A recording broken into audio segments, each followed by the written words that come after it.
What if I told you that in just 24 hours you could eat incredible street food under the stars, watch a laser light show over the water, wander through one of the most beautiful airports in the world, and do it all in one of the most jaw-dropping cities on the planet?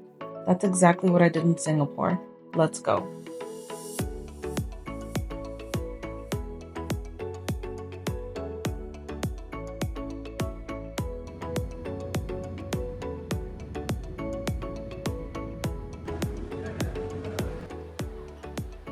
We've landed at Changi Airport, and yes, I'll be coming back to explore this place properly before I leave, because even just walking through on arrival, you can already tell this is no ordinary airport.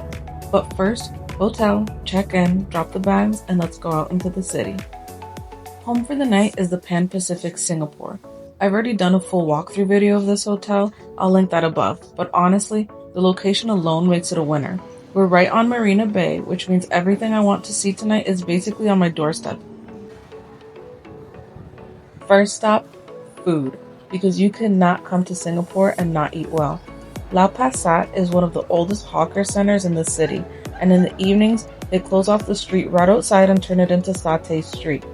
Rows of smoking grills, the smell of charcoal and lemongrass in the air, it's one of those scenes that just feels alive. I went for the chicken satay with peanut sauce, and it did not disappoint. This is Singapore street food culture at its best, and if you're only going to be here for a short time, this is a non-negotiable.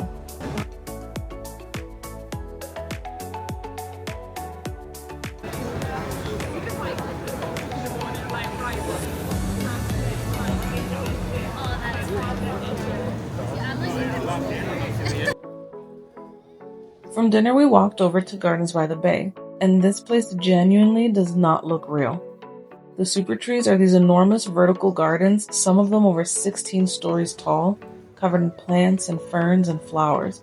During the day they're striking, but at night, they put on a light and music show called the Garden Rhapsody, and it's one of those moments where you just stop talking and stare. The whole grove comes alive with color and sound, completely free to watch and completely worth staying up for.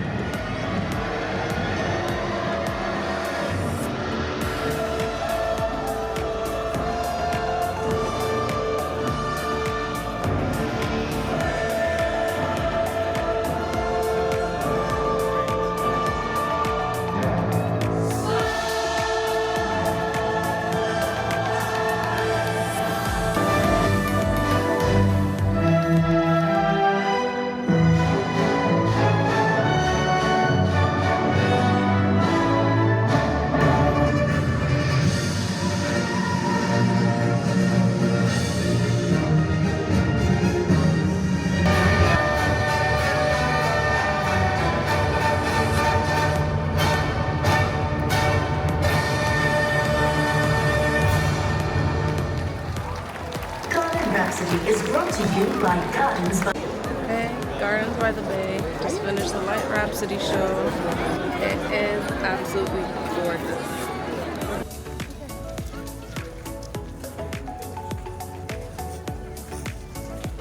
A short walk from the gardens brings you to the shops at Marina Bay Sands.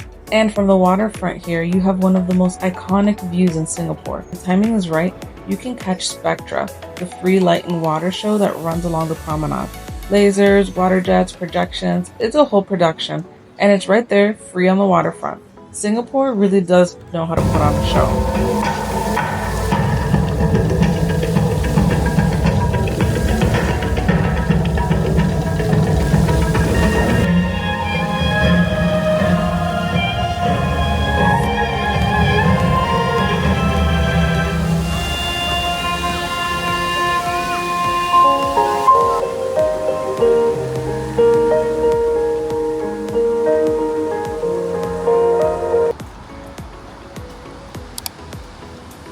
After that, it was a late night walk back along the bay to the hotel. Singapore at night along the waterfront is something special. The city is clean, well lit, and honestly just beautiful to walk around.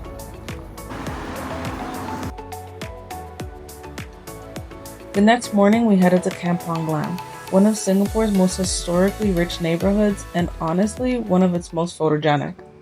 This is the heart of Singapore's Malay and Arab culture heritage. Built around the stunning Sultan Mosque, with its golden dome. The main drag, Arab Street and Haji Lane, is full of independent boutiques, colorful murals, Middle Eastern restaurants, and some of the best street art in the city. It has a completely different energy to the Marina Bay area. More neighborhood, more local, more layered. I could have spent an entire day here easily.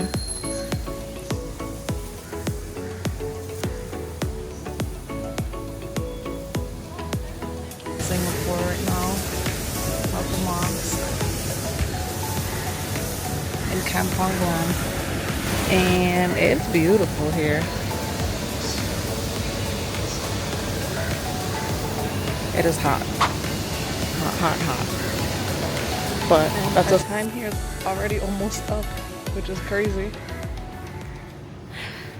And then off to the next destination.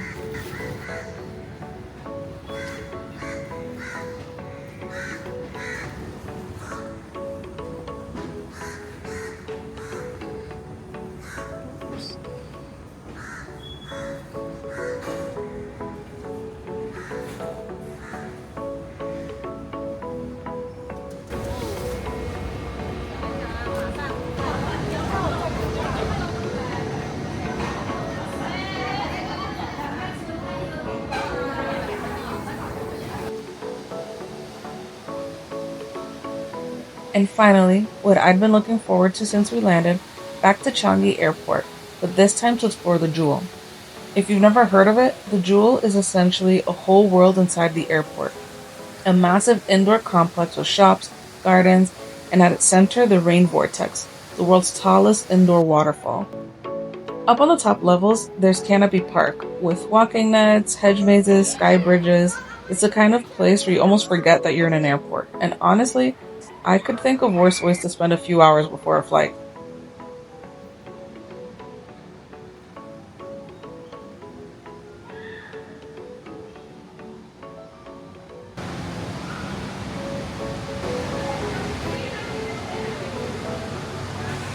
I can say with confidence that I will definitely be returning.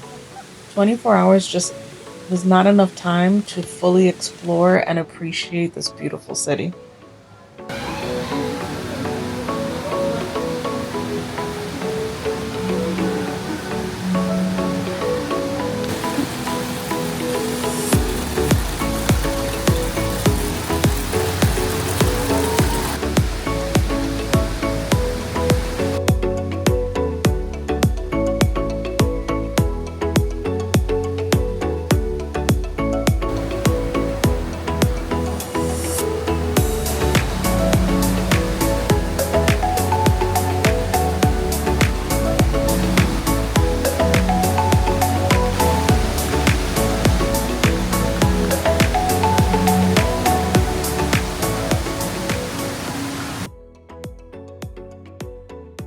So that was 24 hours in Singapore. I knew going in that this city had a reputation, but it still managed to surprise me.